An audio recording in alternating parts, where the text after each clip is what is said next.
अयोध्या आगमन के बाद राम ने कई वर्षों तक अयोध्या का राजपाट संभाला और इसके बाद गुरु वशिष्ठ व ब्रह्मा ने उनको संसार से मुक्त हो जाने का आदेश दिया। एक घटना के बाद उन्होंने सरयू नदी में जल समाधि ले ली थी। अश्वनी पूर्णिमा के दिन मर्यादा पुरुषोत्तम राम ने अयोध्या से सटे एक फैजाबाद शहर के सरयू नदी के किनारे जल समाधि लेकर महाप्रयाण किया। श्री राम ने सभी की उपस्थिति में ब्रह्म मुहूर्त में सरयू नदी की ओर प्रयाण किया। उनके पीछे थे उनके परिवार के सदस्य भरत, शत्रुघ्न, उर्मिला, मांडवी और ऋतुकृति। ओम का उच्चारण करते हुए वे सरयू के जल में एक एक पग आगे बढ़ते गए और जल उनके हृदय और अधरों को छूता हुआ सिर के ऊपर चढ़ गया। यमराज यह जानते थे कि भगवान की इच्छा के बिना भगवान ना तो स्वयं शरीर का त्याग करेंगे और ना शेष नाग के अंशावतार लक्ष्मण जी। ऐसे में यमराज ने एक चाल चली। एक दिन यमराज किसी विषय पर बात करने लगे। भगवान राम के पास आ पहुंचे और भगवान राम ने जब यमराज से आने का कारण पूछा तो यमराज ने कहा कि आपसे कुछ जरूरी बातें करनी हैं। भगवान राम यमराज को अपने कक्ष में ले गए। यमराज ने कहा कि मैं चाहता हूं कि जब तक मेरी और आपकी बात हो उस बीच कोई इस कक्ष में नहीं आए। यमराज ने अपनी बात को आगे बढ़ाते हुए कहा कि अगर कोई बीच में आ जाता है तो आप उसे मृत्यु दंड देंगे। भगवान राम ने यमराज की बात मान ली और यह सोचकर कि लक्ष्मण उनके सबसे आज्ञाकारी हैं, इसलिए उन्होंने लक्ष्मण जी को पहरे पर बैठा दिया।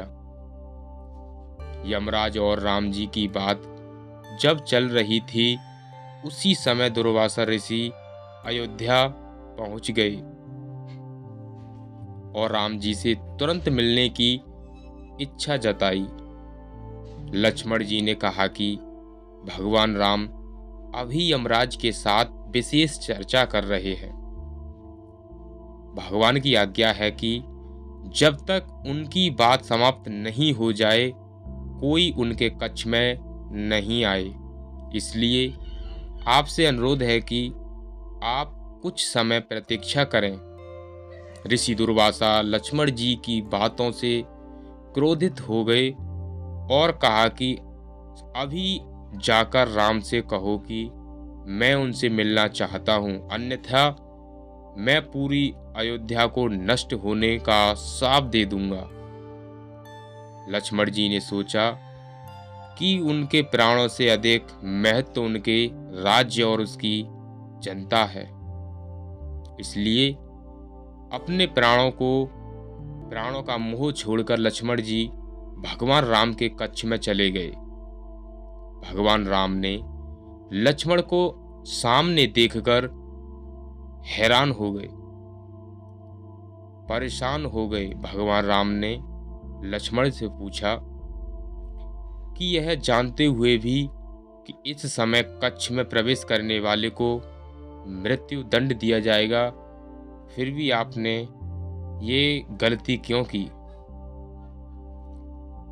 तुम मेरे कक्ष में क्यों आए हो? लक्ष्मण जी ने कहा कि दुर्वासा ऋषि आपसे अभी मिलना चाहते हैं। उनके हट के कारण मुझे अभी कक्ष में आना पड़ा। राम जी यमराज से अपनी बात पूरी करके जल्दी से ऋषि दुर्वासा से मिलने पहुंचे। यमराज अपनी चाल में सफल हो चुके थे। राम जी से यमराज ने कहा कि आप अपने वचन के अनुसार लक्ष्मण को मृत्यु दंड दीजिए। भगवान राम ने अपने वचन से विवश थे।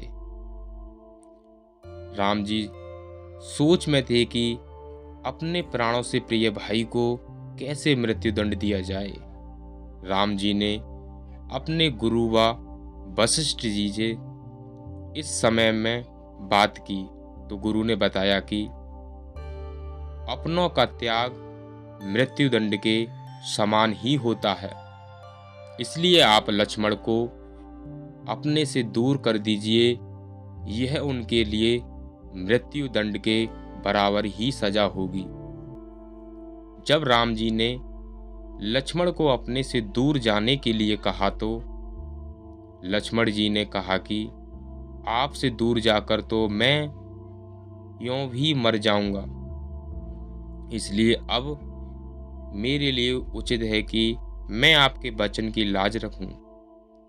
लक्ष्मण जी ने भगवान राम को प्रणाम करके राजमहल से चल पड़े और सरयू नदी में जाकर जल समाधि ले ली। इस तरह राम और लक्ष्मण दोनों ने अपने अपने वचनों और कर्तव्य का पालन किया। इसलिए कहते हैं, रघुकुल रीत सदा चली आई, प्राण जाए पर बचन न जाए। तो दोस्तों, कैसी लगी वीडियो आप हमें कमेंट में ज़रूर बताना। अगर वीडियो अच्छी लगी हो तो हमारे चैनल को सब्सक्राइब कर लीजिए और लाइक कर दीजिए। तो मिलते हैं ऐसी ही अगली अच्छी और प्यारी सी वीडियो में। तब तक के लिए बने रहिए हमारे चैनल के साथ। टेक केयर, गुड बाय, जय हिंद।